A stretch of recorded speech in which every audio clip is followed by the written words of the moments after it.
numbers told the story. They always do. It's one of those idiots who believe in analytics. This is a numbers game with Gill Alexander on VSiN. Good Monday morning to you. It is a numbers game at VSiN, the sports betting network. VSiN.com, Game Plus, iHeartRadio, YouTube TV. All proudly brought to you by DraftKings, live from Bar Canada at the D. It's Gill Alexander. It's Kelley Bydlon. What's happening? Not much, buddy. How you doing?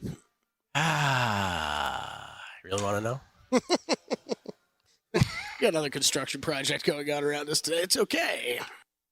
The Guardians blow a 3-1 eighth inning lead on the cusp of being 6 outs away from just needing to win tomorrow, and now this. Yeah. We'll get to the Guardians here coming up on the show. This is, in many ways, has been the most immersed I've ever been into a bet ever, if I'm being honest, because of the perfect length of it. Right? It's not so quick like it's tennis tournament quick. Right. And it's not so long that it's season long where you sort of drift away. But it's the perfect amount of time. And because you have every single team in baseball in your rearview mirror approaching, it is complete immersion and complete. I've watched every single pitch of every single Guardians game. And it looks like the books are going to get away with a big mistake here. We'll explain coming up what the scenarios are now, because we're not dead yet. Nothing's over till it's over. And there's a different set of circumstances for those of us who bet it at Circa as it is for those of us who bet it at dead heat shops. So we want to get into that. Guardian 65-1, most wins March. April is what we're referring to here. For those who are new it was to the definitely show. a moment for us on Live Bet Sunday yesterday where I was like, oh no, I was watching the game out of the corner of my eye, and when they lost it, I was like, man. You know what the takeaway, though, is for the whole thing? The Atlanta Braves are so much better than every other team in baseball, it's not even funny. And we'll talk to Mark Borchardt about that coming up here momentarily. Jake Hahn on what has been, for all of us who are soaking in the NBA playoffs, which has been by and large a series of blowout series, with a few exceptions, which we'll get to. The NHL looks like it could have 8 3-1 series if the Golden Knights win tonight. So it hasn't been that competitive. Actually, you shouldn't say 8. One was a sweep. The Caps got swept. So 7 of 8 would be 3-1. Mike Somich on the Kentucky Derby. His thoughts on the NFL draft as well. We'll get into all that. Let's start with the NBA. And let's start, Kelley, with, I guess, the most recent. Let's do it that way. Yesterday's games, beginning with, well, let's start with the one sweep that ended up happening in the first round. Minnesota ends up sweeping Phoenix 4-0. They do so with a 122-116 win yesterday as a 1-point dog. Minnesota goes on, and it looks like, shouldn't say this, but Denver up 3-1 in their series against the Lakers. It looks like it'll be a T-Wolves-Nuggets conference semifinal series if the Nuggets can get things done, if they can take care of business. But Anthony Edwards with 40 points. Devin Booker and KD scored a combined 82 of the Suns' 116 points. And I just want to stop for a moment in time because, of course, we'll talk about Minnesota. We'll have plenty of time to talk about Minnesota. But the Phoenix Suns mortgaged everything. And I feel like mainstream networks are so focused on the Lakers all the time that the Suns aren't getting destroyed enough here. And by destroyed, I mean, remember, when they got KD, they sent Mikal Bridges, Cam Johnson, 4 first-round draft picks, Kelley, 23, 25, 27, and 29, talking about years, a 2028 first-round pick swap, not to mention second-round picks from Milwaukee as well, because it was a 3-team trade. And then for Bradley Beal, they sent Chris Paul, Landry Shamet, 5 second-round picks. It's just unbelievable. They mortgaged everything. Not only could they not win a series, Kelley, they could not win a game. Sport Track has it, by the way. Yeah, it's real bad. Yeah, this is what the offseason looks like, and all the money that's still left on the books for the Phoenix Suns. It's tough. I don't even know. You're right. The Suns is a conversation. It goes under the radar. Here's the toughest part about this conversation. There's not a lot of answers. Like there's nothing to talk about. Like when people are like, what are the Suns going to do? There's not much they can do. That's the biggest thing. Is Frank Vogel going to lose his job? Probably, because someone loses their job when things like this happen, right? And you can't players. You're not doing anything with those contracts. I don't know. I've heard Kevin Durant trade stuff, and you're like, you can't trade Kevin Durant. Nobody's taking Bradley Beal's contract. I don't know what they're doing. Would the Warriors entertain taking KD back and running it back? Or is it just too old and it would be sad at this point? Well, definitely it would be a little bit that. Yeah. A little bit that regardless. I'd have to look at the money, though. I don't think they can make the money work. Yeah, I don't know. It's so sad, though. Are we all going to think back when Durant's career is done? Are we all just going to say, man, if you could have just stayed with Golden State and realized the greatness that you had there? Yes, because he's not associated with any one team. He's like that rare player. Like, who does he go in the Hall of Fame as if this was baseball and you had to put on a cap of the team that you wanted to go in as? Like, who would he pick even? There's a great question. I don't know. I mean, he's going to pick the Warriors, I guess. But that's it's got to be them or Oklahoma City. You can't possibly consider Phoenix or Brooklyn. In some ways, it's a sort of, I get it, he's one of the greatest players of all time. He's won championships, but in some strange way, there's a little bit of melancholy to it because of that. There is, and I was thinking about it last night with that, and compare that to the situation that will be continuing to evolve in San Antonio of just, if you're a star player that can swallow your pride and be okay, if you're kind of one of these younger stars, swallow your pride and be able to go play with Victor Wembanyama and be the number 2 most likely for your entire career, but realize the greatness that you could end up achieving. I can't wait to see that happen, because that is Durant. I mean, Durant bolted out of Golden State because he couldn't handle all the heat he was getting, right? For all you're going to do is win if you're with Steph, right? If Denver is about a minus 150, minus 160 favorite against the T-Wolves in a series, where's your bet? This is going to be really tough. I have a feeling I'm not going to be betting that series. Timberwolves get a little bit extra rest here. Not that they even really need it. Nuggets got to play one more game.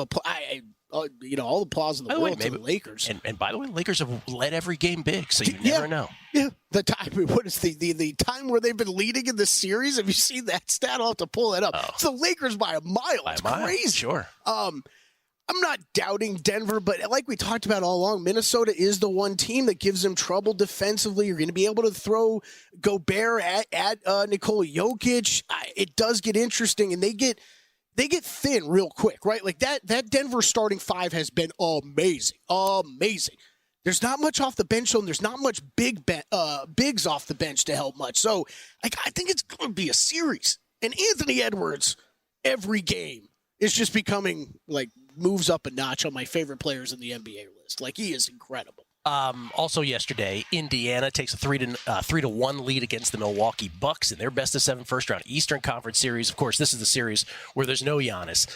Dame couldn't play yesterday because his Achilles has issues. And then Bobby Portis gets ejected in the first quarter yesterday. There was a moment there where it looked like Chris Middleton would have to leave the game as well. I thought he was done. He basically ran straight to the locker room or hobbled. Do you agree with me this is the greatest thing that could have ever happened to Doc Rivers, these injuries, that now he doesn't have to take the blame for what's happening here, that they would have probably lost anyway? I didn't even really think about it that way. That's all I could think about yesterday. It's the best thing that could have happened to him. It's the greatest thing that could have happened to him. Yep. Outside of winning a championship, this is the best situation that could have happened for Doc Rivers. That is so bad to say. It looks like Indiana and New York will play. Looks like. Both are up 3-1 in their respective series. The New York Knicks beat the Sixers yesterday in what I thought was Philadelphia, but I'm watching the Guardians at the sportsbook, and the game they had the audio on, obviously, was the NBA game between the Knicks and the Sixers, and I had to keep looking to remind myself that the game was in Philadelphia. Philadelphia is supposed to be one of the great sports towns in America. Is, right? Overrun with Knicks fans. Overrun. Joel Embiid kind of blamed the game on that. Jalen Brunson, 47 and 10. Embiid missed all 5 shots that he took in the fourth quarter. Didn't get a board in the fourth quarter. Anunoby was great on defense. 16 and 14, by the way. He D'd up Embiid in the fourth. And the Sixers have no bench. Payne had 5. Batum had 1. And they go back to New York looking for the gentleman's sweep to the Knicks. If it's the Knicks and the Pacers, the Knicks are going to be large favorites, aren't they? Yeah. Would you consider taking the Pacers? Yeah, no. I'll probably consider the Knicks at almost any price. Really? I think the Pacers are an extremely flawed team that are going to get by the Milwaukee Bucks. I don't believe in them at all. I'm really interested to see what the price is on that series. And then the only series so far, and the only other one we haven't discussed from yesterday, the Clippers and the Mavericks out west. They're now knotted up at 2 games apiece. 2-0. This is the first thing I said to JVT when he was on last week, when they had the first game where they looked terrible with Kawhi. I'm like, they got to do something about this. Like, they're awful with him. And yesterday, no Kawhi. Clippers go to 2-0 in this series without Kawhi, 0-2 with him. James Harden, unstoppable down the stretch, 33, 6, and 7 with the float game. Playoff Paul George showed up yesterday, 33, 6, and 8. In a game where the Clippers were up 31 in the second quarter, the Mavs got within 2 twice in the third quarter. Like, it didn't even take them that long to make up that deficit, but then the Clippers would go back up 11. The Mavs would eventually tied at 98 and 100. They actually took a 1-point lead at 105 to 104, but huge three from Paul George, and then Harden's float game, just unstoppable. This is the one series. It's 2-2. Do you have any idea what to make of this going forward? In a de facto best of 3? I want to say I'm still very confident about the Dallas Mavericks, but Luka Doncic, his knee is looking worse and worse throughout this series. He was clearly affected by that yesterday, big time. I mean, he was in Game 3 yesterday. It was more noticeable to me. That's an issue. It's kind of amazing with all these guys involved that this might come down to a Kyrie versus James Harden, Paul George type series. It's kind of what it's looking like right now. Jason Kidd's driving me nuts on the Dallas side too. Like, why is Maxi Cleveland playing 22 minutes? You just brought in Gafford. You got Derek Lively in the draft. They've been amazing. Why is Cleve out there? I know he's what he's done in the past. Shouldn't be playing this many minutes. Still believe in the Mavericks. Still believe. Of course, Luka getting 2 fouls in the first 2:23 of that game had an impact as well. We'll talk about Saturday's games a little later, and we'll update the Guardians bet. Little baseball break with Mark Borchard on the other side. It's a numbers game at VSiN, the Sports Betting Network.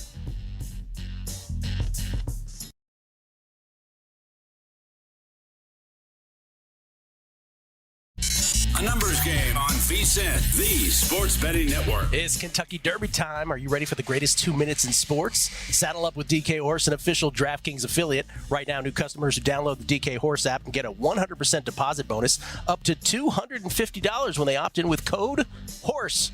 The code is HORSE. Just deposit $25 or more and complete the playthrough requirement. That's the playthrough requirement. Download DK Horse now to join the Run for the Roses action only on the DK Horse app. And we will have Mike Somich with us a little later on to talk about the 150th Run for the Roses. It's a great-looking graphic. Why isn't the promo code just Somich or Samo Bomb? Samo Bomb. He's got to be doing like 90% of the content. They were like, should we go with Samo Bomb or Horse? And they're like, we'll go with Horse. Or Horse might be easier. Horse might be easier. People might have trouble spelling Samo Bomb.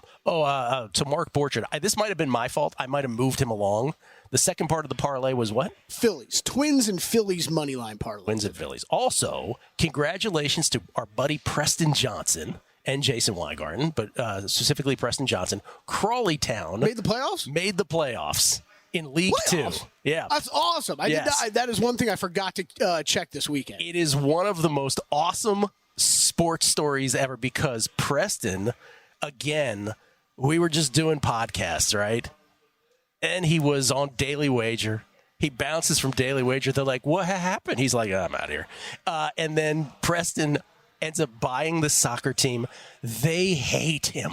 They hate Preston. He's this Yankee who comes in, all this Moneyball stuff. He's getting rid of all their lovable, great players, supposedly great, and they make the playoffs, baby. Let's go. The one thing I can tell just looking at the standings the table a couple times is the lack of draws with the team. I'm like, well, if that doesn't signify an American owner, I don't know what does. Like we're not going to draw with anybody. We're winning or losing. And like the players they got rid of didn't make the playoffs, played on this other team. It's just a great story. So now, by the way, if they were to win the playoffs, which is a whole other thing, they would advance to League One. The Wrexham thing is they went from 3 to 2 to 1 in consecutive years, but they spent millions and millions of dollars. I mean, that show's great. They're also very open on it, open about it on that show of how much they're spending, basically. Right. That's right. I don't know if this man knows about League 2 soccer, but he sure knows about the NHL. It's Jake Hahn, everybody, who joins us now, courtesy of the Progressive Guest Line. Of course, Jake, the co-host of The Point and the Fantasy Hockey Show on Sirius XM NHL. You can follow him on Twitter at JHahn4, the number 4. Why the number 4, Jake? That's just my number. It's always been my number. So I rolled with 4, and I've never changed it. I don't know much about League Two soccer. I can't really help you guys out there. I think I know about as much as Kelley. The fact that he knew that it's a table and not standings. That's as far as my knowledge goes. It's very impressive. That's right. When he came out with the table, it's very impressive. All right, let's just do these macro. So in the Eastern Conference, Caps got swept. And then the other 3 are 3-1. Carolina 3-1 over the Islanders. The Bruins 3-1 over the Maple Leafs. I don't know if you know this. They haven't won a cup since 1967. And then Florida 3-1 over the Lightning. And a couple of those, they just got off the schneid in Game 4, right? Is there a team that is down 3-1 that you would make a bet on to win, to come back and win the series? Yeah, in terms of actually coming back to win the series, I just don't see it with any of these teams. I think Carolina wraps it up in 5. That felt like a 5-game series to me where, okay, Islanders are going to find a way to win 1 at home, goes back to Carolina for 5, where they have a distinct home ice advantage, and they should wrap that up. So I don't see it there with that series, and that would be the biggest long shot of any of them to come back. I could see Tampa making it a bit of a series. Obviously, they'd have to win tonight to force another game, but I just think Florida is distinctly the better team there as well. The one that I actually would be the Leafs-Bruins series. At the end of the day, the Bruins usually break the hearts of Maple Leafs fans, but these series tend to go 6-7 games. So if Toronto can get the win in Boston on Tuesday night, I think they have a good shot of winning Game 6 back on home ice and forcing a 7. So ultimately winning the series, I think, would be tough. But if you are looking for a price to get in on, I think it would probably be the Maple Leafs, and then maybe give yourself some hedge opportunity if it does get into that Game 7 situation. But ultimately, guys, I do think that all of those teams in the East that are up 3-1 are up 3-1 for a reason, and should probably find a way to close out those series eventually. All right, but you just made the people listening on Game Plus in Toronto very happy with that bit of daylight for them. What about the West? So the West, we'll leave the Stars and the Knights, because that's the only series that's played 3 games. But we also have 3-1 series currently. Colorado up 3-1 on Winnipeg. It's been an interesting series. Winnipeg took the first game. Vancouver 3-1 over the Preds, and then the Oilers 3-1 over the Kings. Any of those teams that are down 3-1 that you could see coming back and winning the series, and therefore making a bet on? Yeah, Jets fans probably feel like a bit of deja vu from last year, where they won Game 1 against Vegas and they looked really good, and everyone thought, okay, are the Jets going to go on a run? And then Vegas just won 4 straight, and obviously we know what the Knights were able to do after that. So Colorado's maybe hoping for a similar fate as to Vegas last year, where, okay, yeah, you lose Game 1 against the Jets, then you kind of get on a roll. When they get it into a different gear, guys, there's few teams that can play at the pace that the Colorado Avalanche can, and I just think that the Jets are having a really tough time keeping up with that pace. I think they're a deeper team up front, but just with that pace that I referenced that Colorado's playing at, I think it's just too difficult for Winnipeg to come back in the series. I think people in Winnipeg are already trying to sell their home game tickets, guys. So I think waving the white flag here in this series. I do think in the Nashville-Vancouver series, for large chunks of that series, Nashville has been the better team. But last night is just, that's a tough loss to come back from. You're up 3-1 with 3 minutes to go in the game to tie up the series, and you let Vancouver score 2 goals and then the quick overtime winner. So that is just that's a crippling loss right there. And again, referencing LA and Edmonton, another series that's now 3-1. I thought LA was distinctly the better team in that game last night, dominated the play 5-on-5, just could not score a goal on Stuart Skinner and the Edmonton Oilers. Oilers get their 1 power play and they score on it and they win the game 1-0. So a frustrating loss for LA. I would give Nashville, I think, the best chance of any of those 3 teams to claw their way back into the series, just because Vancouver is still down to their 3rd string goaltender and facing some challenges there. Let me just give you the actual numbers from DraftKings to see if this in any way changes your mind. The Kings are 12-1 to come back and beat the Oilers. Islanders 13-1 come back to beat the Hurricanes. Lightning 9-1 to come back and beat the Panthers. Leafs are 8-1 to come back and beat the Bruins. Jets are plus 750 to come back and beat the Avalanche. And the Preds, 6-1 to come back and beat the Canucks. By the way, they already have a Hurricanes-Rangers series price where the Hurricanes are minus 140 and the Rangers are plus 120.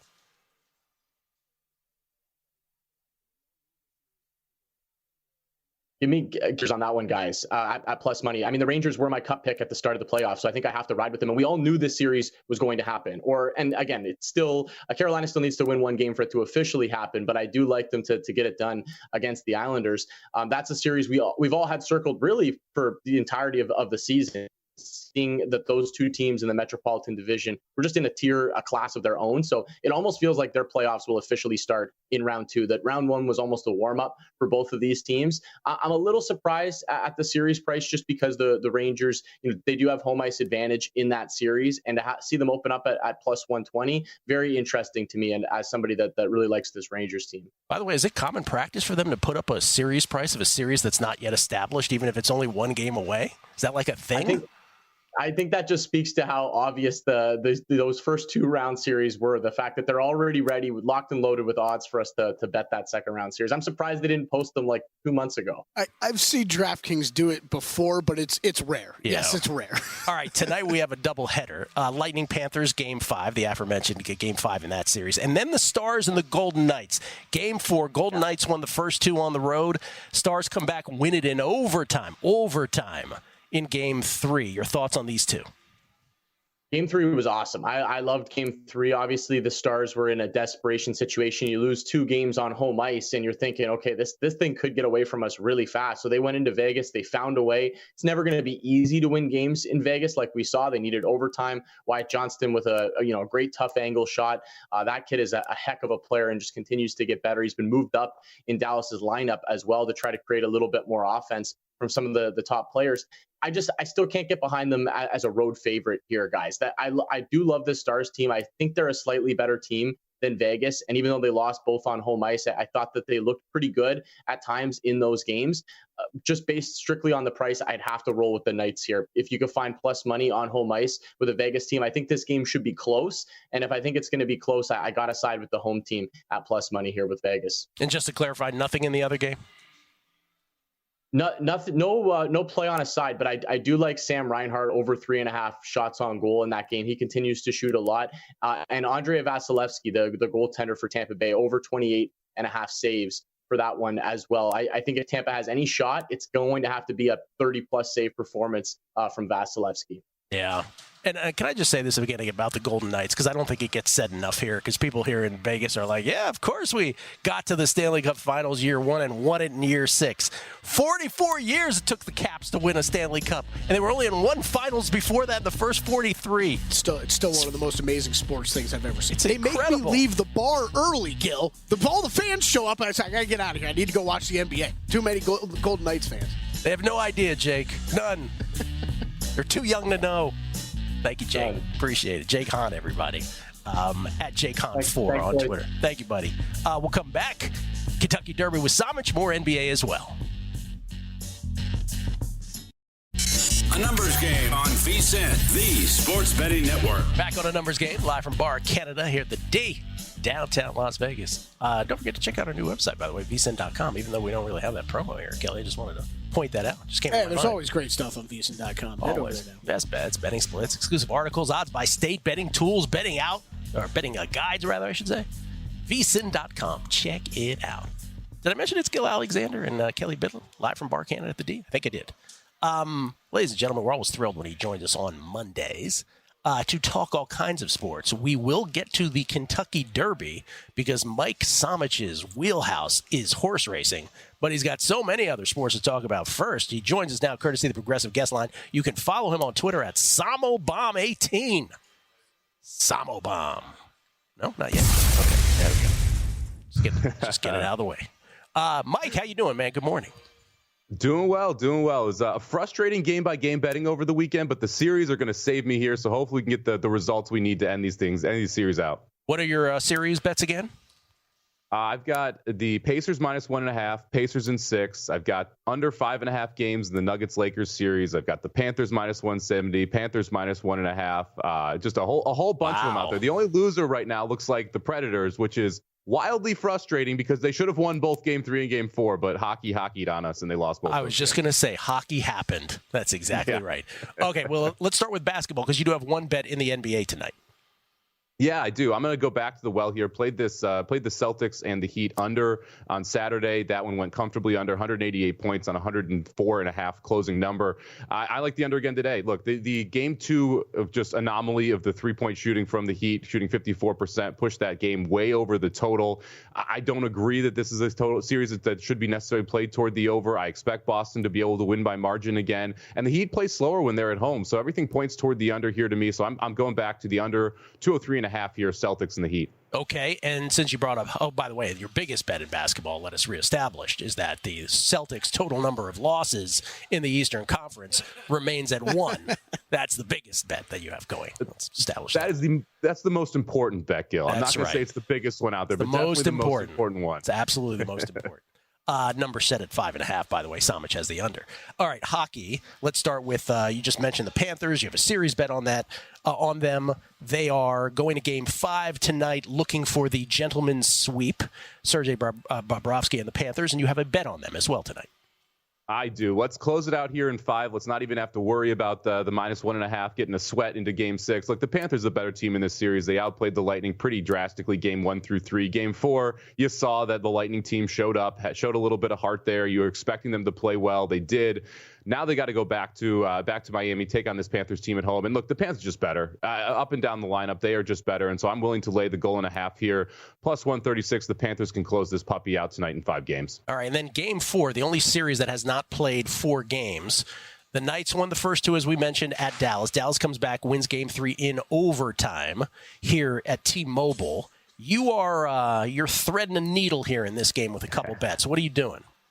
I am. So this is one of the interesting parts about betting the playoffs. You have to handicap emotion and the mental capacity of these teams. And this series in itself has been very interesting. I love advanced metrics in hockey. Expected goals is a very interesting one. It takes the probability of a goal scored based on where the shot came from and who shot it. Well, based on the expected goals, the Stars are up 3-0 in this series. Yet we look down and it's 1-2, 2-1 Golden Knights. The Golden Knights got embarrassed last game. The expected goals in that was the Dallas Stars 5.5 to the Golden Knights 1.5.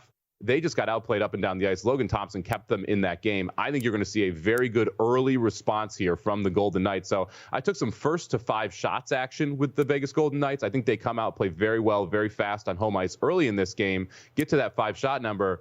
But I don't think they win the game. I think Dallas is still the better team here in this series. They looked awesome in Game 3. They dominated play in Game 2. Game 1 was a little bit more even. I think Dallas wins this game, but I do think Vegas comes out hot. So give me Vegas Golden Knights 1st to 5 shots, -115. And then I'll take the Dallas Stars. I laid -120 with them for the full game tonight. See what he did there? 1st to 5 shots on the Knights, but he has the Stars winning the game. By the way, do you have any futures plays in hockey to win it all? Or if I had just asked you, bets aside, who you think ends up in the Stanley Cup Finals? What's your instinct? I'm sitting on a 40-1 Predators ticket, which would have been a lot better if we were up 3-1 instead of down 3-1. So that's probably going in the trash can. If I was going to jump in right now, look, the Stars at 11-1 I think is a very good price because they're down 2-1 in the series. You're able to get them at a much better number than expected. They were as high as 15-1 this weekend, as high as 25-1 before Game 3. They are really the best team in the West. It's just whether or not they're going to be able to get timely goals and they're going to be able to stay out of the box against this Golden Knights team. If they win tonight, you're going to see their price plummet to sub 7-1. And the other team that I'm interested in here, and it's kind of chalky, the Carolina Hurricanes have looked phenomenal through this first round. They lost Game 4 to the Islanders, but played very well. They've got great goaltending, multiple lines of scoring, very good defense, and they control the puck and control the pace of the game, which are huge parts of the playoffs as well. You agree with me that Knights fans are the most spoiled fans in all of sports? Golden Knights? Oh, yeah. I mean, you think about it. Going to the Stanley Cup Finals in your first year, winning a cup within your first 7, having a just consistently good roster. It's been ridiculous how well this has gone for Las Vegas. And I argue Las Vegas is one of the best sports towns in America. When I lived there, the 51s were playing, and the Area 51s, the minor league baseball team, you couldn't get a ticket. That thing was sold out constantly. There was a minor league team that was playing in Orleans Arena for hockey.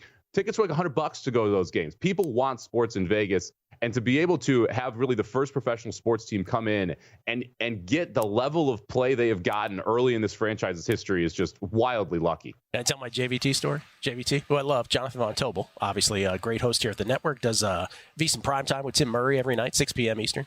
JVT, when the Knights, I don't know if he'll even remember this, but it stuck with me. When the Knights and the Capitals, when the Golden Knights and the Capitals were in the Stanley Cup Finals in 2018, keep in mind, this is the Knights' first year, and it's the Caps' 44th. And the Caps had only been to one finals the previous 43 years. And I was wearing an Ovechkin shirt, and JVT had the audacity to say to me, "Oh, yeah, you just get that last week?" I'm like, oh, my God. These Golden Knights fans are unbelievable. Okay, before we get to the Derby, which we'll have a whole segment to get to because that's your wheelhouse, you are actually considering jumping into May, the month of May, most wins in Major League Baseball from May 1st through May 31st, yes?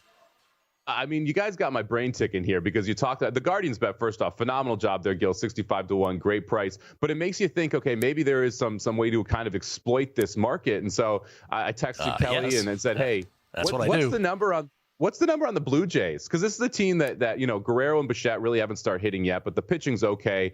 And if they can stay out of division, they have a much better chance of cashing a bet like this. You look over the Blue Jays' schedule, they've got 6 against the White Sox. Well, they're not very good. They've got 4 against the Tigers, 3 against the Nationals. They've got to play Baltimore in a 3-game set, which is a little tough. But their other series are Philadelphia, Minnesota, Tampa Bay, all of them winnable. They may lose just one series in the entire month. They're sitting on the board at 28-1. So I don't know if I even have access to this market. I've got to see if I do. But if I do, I may take some Blue Jays 28-1. Okay. Eric Biggio did tweet us. We read his tweet. They not only have at William Hill Caesars, they not only have most regular season wins in May. Dead heat rules apply, by the way. And if you want to know who the short shot is, it is the Orioles at 4-1. You know who the second short shot is? Cleveland Guardians 5-1. 5-1. Too much Guardians exposure. I think we might. Yeah, it's. By the way, I haven't even looked at the Guardian schedule in May. They also though have MLB team. Now this is interesting. They also have MLB team with most wins by the All-Star break. Oh, that's cool. Braves, the usual suspects are at the top here. Braves, Yankees, Dodgers, Orioles, Phillies, and then the Guardians at 12-1. Okay. It feels like that would be a less exploitable market. Yes, that's correct. Because you really want the variance when you're playing these markets, and the shorter the time frame, the higher the variance you're going to get. So playing the All-Star break market, you should expect it's Dodgers and Braves, someone like that. But these month-to-month markets, you could find a team that can get hot. I like when Mike Somich comes on and then says what I was thinking 34 days ago. That's exactly right. That's why we did the bet, because it's the perfect length, right? It's just manageable enough that it's like you can see where the advantage is, and you can see, obviously there's a spectrum. Things can go your way, things cannot go your way, but you can see if it just tilts your way a little, how you have this short horizon bet that you're right. If you do it from now to the All-Star break, the immense talent of the Atlanta Braves is much more likely to win out, right? Now, you don't expect to lose in a short time frame, though. You also hope that you don't lose a game to rain because it means that much more, which we did. You don't lose your starter to Tommy John surgery, which we did. All that stuff. But again, the Braves lost all that too and more. The Braves are just amazing. I'll ask you before we go to break. Why doesn't everybody have a Braves to win it all ticket? They're so much better than everybody else. Because of the MLB playoffs what happens. The thing we talk about, how there's a lack of variance. Why, my argument, Gill, if you like the Braves, why don't you have a most wins in the regular season ticket? Because that, again, goes back to having less variance. When you get into these 7-game playoff series, anything can happen. And we saw that last year. So I'm looking for the longer term if I'm playing those type of teams on a short number. I made that point when I asked it rhetorically out loud. I said yes, and no one has talked about the incongruence of the playoffs versus 162 more than I have. They're so good that I just feel like no one can beat them. At least as they look right now. Somich on the Derby. You will not want to miss this. The foremost authority. I just gave him that much. Kentucky Derby next with Mike Somich. Numbers game, VSiN.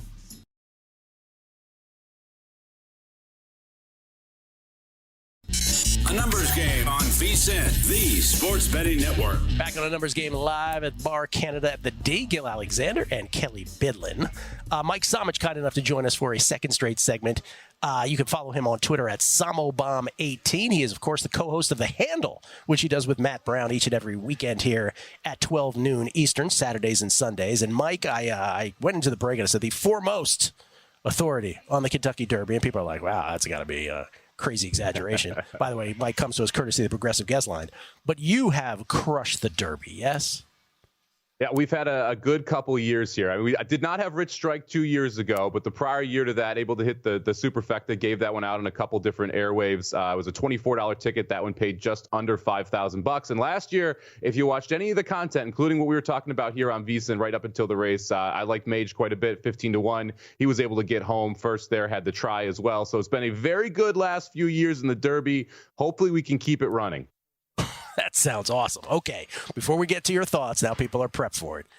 Give us 2 minutes, if you would, on if the average sports bettor is just landing on this. And I think it speaks for a lot of us who are just like, okay, I love betting sports. Horses is a completely different thing. And yes, I show up for the Triple Crown.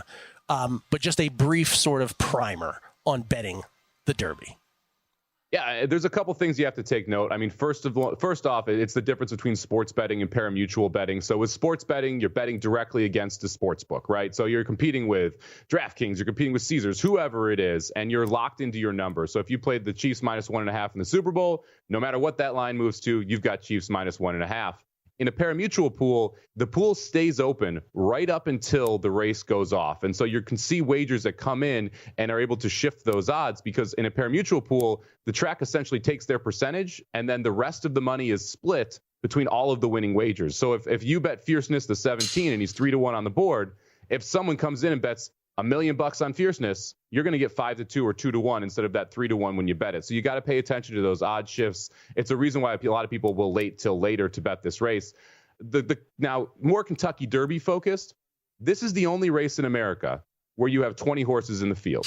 It's the only race in America where you have every single horse who has never run this far before. So there are some big time variance parts of this that come into play. Where you're positioned in the gate makes a massive difference. Where you are in the field in the early running makes a big time difference. Very hard to pass 19 horses if you are in last and not get stopped at some point because someone's backing up into you. So the traffic is a real issue in the Derby. It's a great race to take shots. And so if you do like a price, great. Make sure you put that price, put a win bet in on it. If you like a horse like Fierceness, if you like a horse like Sierra Leone, putting them on top of a trifecta and then putting multiple horses underneath gives you a chance to put prices underneath and kind of move toward a very big payout. And that's been my general strategy is I'll put 1 or 2 horses in the first place position in the trifecta and the superfecta, and then I will put 4 to 5 in that second or third place position and try and get big numbers behind a short price or just try and fill it out depending on if I like a big price on top. All right, so we don't have post positions yet. That is coming up later in the week. Sierra Leone is the short shot. Oh, we do have post positions?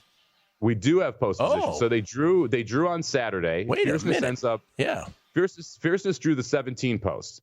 And the thing you're going to consistently hear is no horse has ever won the Kentucky Derby out of the 17 posts in 150 runnings. Well, that's kind of a false narrative, so don't fall for it. First off, there haven't been 150 17 horses. So right. I think it's 43 times we've run out of the 17 gate. Of those 43 times, only 2 have been a favorite. And they have not had a price that's shorter than 25-1 since they switched to the 20-horse gate. So it's not as big of a disadvantage as you're going to consistently hear from everybody. And Fierceness also sets up well from that 17 post. He's got early speed. He'll stay out of trouble out there. He'll be 3 wide on both turns. But if that's all that happens to him, if that's the biggest trouble he faces, he's able to win this race from the 17 post. Your other favorite, the 2-horse Sierra Leone, draws that 2 spot. And it's a close to a death sentence to me in this race for him because he is going to be last, first time under the finish line. This horse is a dead closer. And when you have 20 horses, all of them move inward toward the rail once the break happens. And that means that the inside horses get absolutely smashed and pushed back. So he is going to break slow and then get smashed and pushed all the way back to the last part of the field. Also a very big horse. He's not all that athletic. So once he gets going, if he has to stop, it's going to be a huge problem for him, which means he's probably 8-9 wide on that second turn just to make sure he doesn't get stopped. And then it's a tall task for him to run everybody down. All right, so Fierceness now. A slightly shorter shot than Sierra Leone. Yes, sir. Yeah, I was just going to say, Circa Sports has him up, plus 225 on Fierceness, plus 375 on Sierra Leone. Seeing close to $3. You got to shop around for these two. Okay. Take it from there, Mike. So beyond Fierceness, then, how are you going to bet this, and what horses will you include?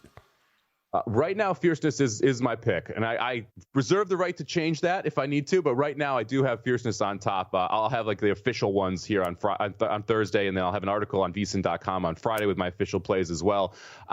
There are 4 horses that I thought drew very, very well. When you're looking at these draws, you want to look for horses that are between that 5 and 15 post. That's traditionally where they've seen the most success at the Derby. Horses between the 5 and 10 post have a 20% rate of finishing in the top 3. So that's a phenomenal draw for those horses.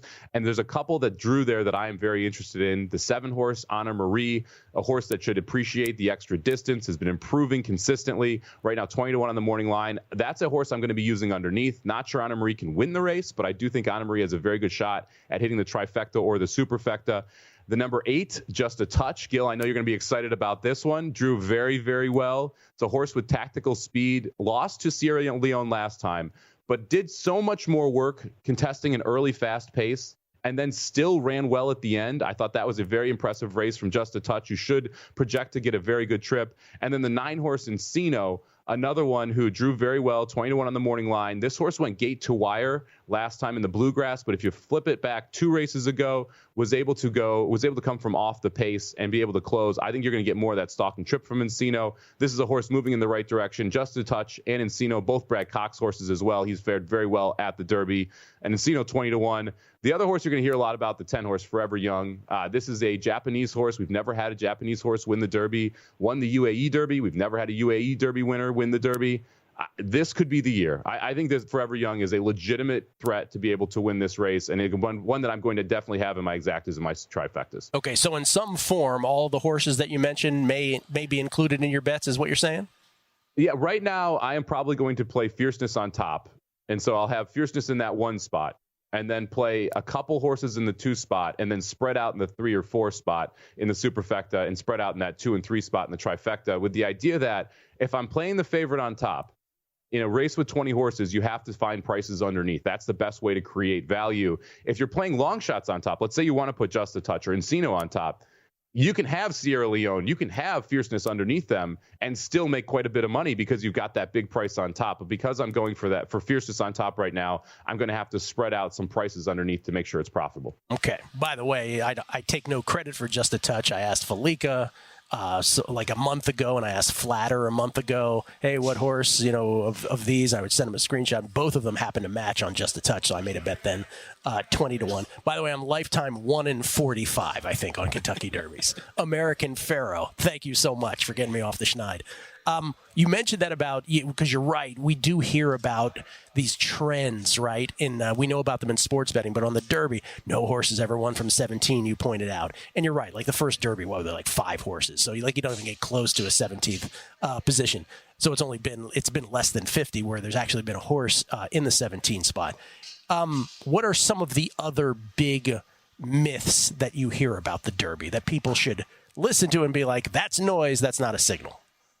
Well, I think one of the big misses is the smaller trainers not able to win this race. Last year, we saw Delgado win it. He was a smaller trainer. Year before that, Rich Strike wins it for a smaller trainer, smaller barn. You don't have to be a big name to win this race. You don't need to be a big name jockey to win this race. You're going to be able to see some connections jump up and be able to get the job done, even though they're not Brown, Pletcher, Cox. And to me, the interesting debate here is around the pace. And if you looked at in 2013, the Derby switched over to a points race strategy to get in, which means that you had to accrue points by winning prep races. And those prep races all a mile or longer. Prior to 2013, it was stakes earnings, which include sprint races. So you saw the pace of the Derby be very fast before 2012. Since 2013, we've seen that pace be much slower. And because of that, we've only seen 3 horses be able to close and win the Derby. The other 7 years, you had to be in the top 3 at the half-mile point to be able to win the Derby. I think we're going to revert more back to that top 3 at the half-mile point with this style of field. You've got a couple of very good closers, but there isn't a ton of pace signed on. It's going to be a fast pace, but you're not going to see that. The last 2 years have been 2 of the fastest paces in the Derby history, and that's why closers won those races. You're going to hear a lot of play the closers, play the closers. They've won the last 2 years. I would point back to the previous 5 years where no closer was even close to winning the race because we saw those slower paces. The 150th Run for the Roses on Saturday, a big landmark for this race. We leave with the question that I ask every time when we go up to the Derby. If I came to you from the future, and I know you like fierceness here, maybe it's the answer, maybe it's something else. But if I came to you from the future, Mike, and I said a horse won the Triple Crown, that horse would be? Fierceness is the only one that can win it from this field. No one else is good enough. There it is. Very simple. Oh. Maybe a Fierceness Triple Crown bet. Maybe Yeah. No. See, even that, he's like, okay, maybe not. By the way, to win the Triple Crown, fierceness 10-1. Yeah, that should be like 35. Yeah, that's the problem. It's not even close. Okay, Mike, appreciate it. Thank you so much. Have a good one, guys. You too. Mike Somich, SamoBomb18 on the Twitter machine, co-host of The Handle with Matt Brown here at the network. We'll come back. More NBA next.